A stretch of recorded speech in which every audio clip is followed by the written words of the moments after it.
Hello viewers, welcome to Project Labs. My name is Gabriel Blanton Gidisu, your facilitator for this section. Today being our second lesson, we are going to consider Kirchhoff's law. Previously, we took Ohm's law, which spoke about voltages and currents, how voltages relate to currents and then the resistance in a circuit. Today, we are going to work further with Kirchhoff's law.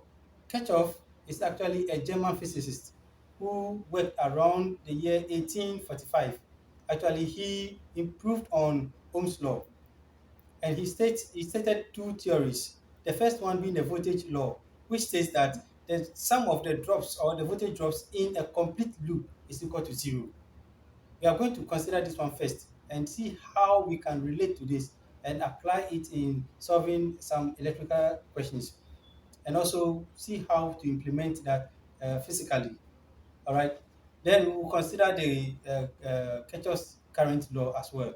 So let's go to the board and see how we can relate this one. By taking a circuit,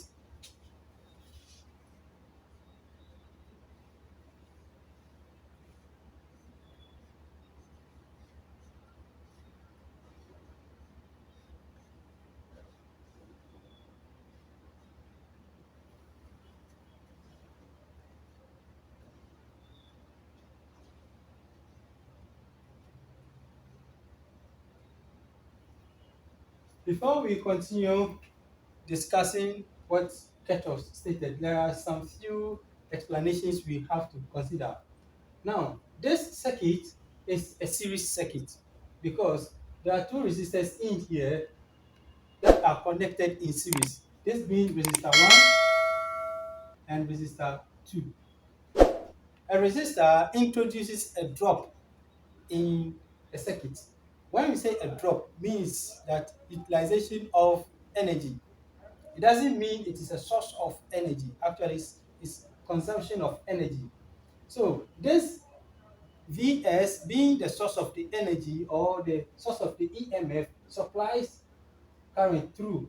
Let's again not consider that current is from here moving through or electrons are from the source moving through. No, the electrons exist in the cables, in the wire throughout.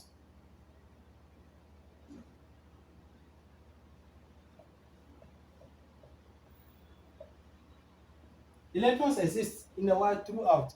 The duty of the EMF is to cause agitation, all right, cause the electrons to flow because they are delocalized electrons, as we explained previously.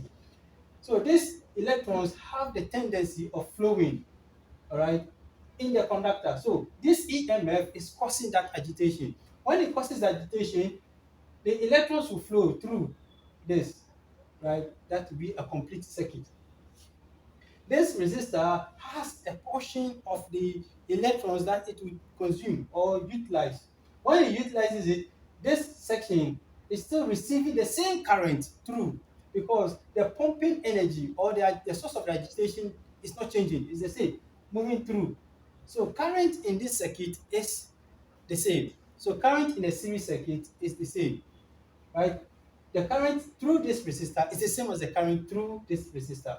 So we can say that uh, R total, the total resistance, since it's a series circuit, the total resistance will be R1 plus R2.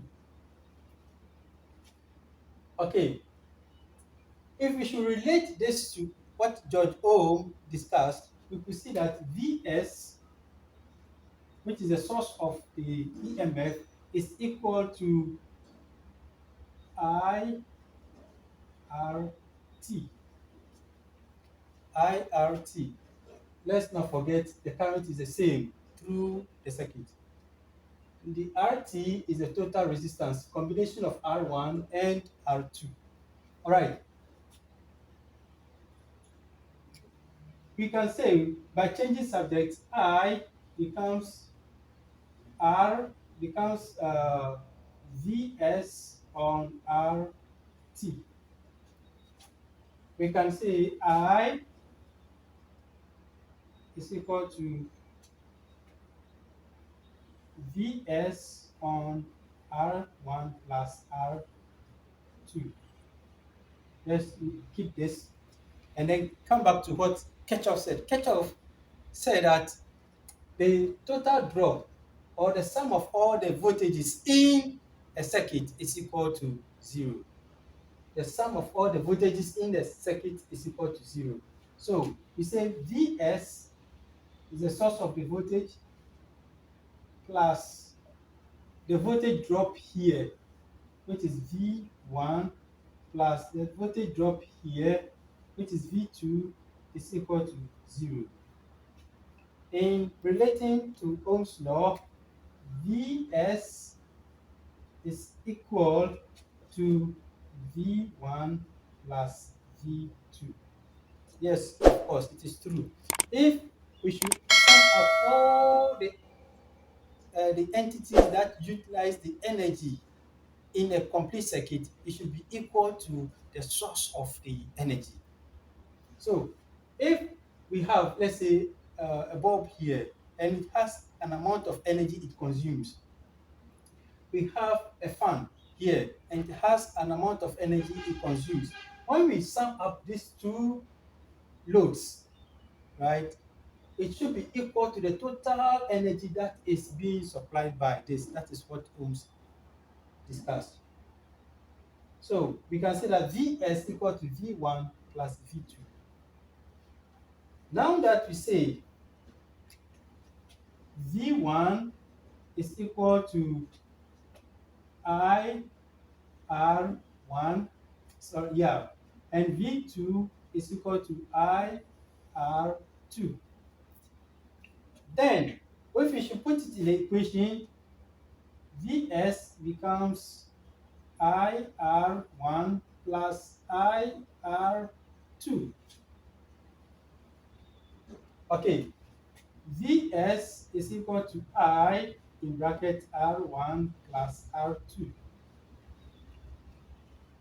If we should continue, we realize that I here. Okay, if we should continue, we can now look for V1. V1 is equal to I, which we are representing it here already. We can substitute this in place of I, where I is Vs over VR1 plus R2. So we can say Vs on R1 plus R2 times times R1. This is our next expression. So in looking for V1, we may not be given the current, right? We may need to know the source of the EMF. We need to know all the resistance in the circuit, then we can find the voltage drop at the first resistor. The same applies to the second resistor. The voltage drop at the second resistor is equal to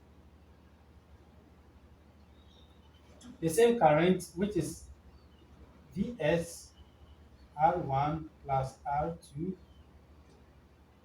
times R2. So from these two relations, we can find the current in the circuit.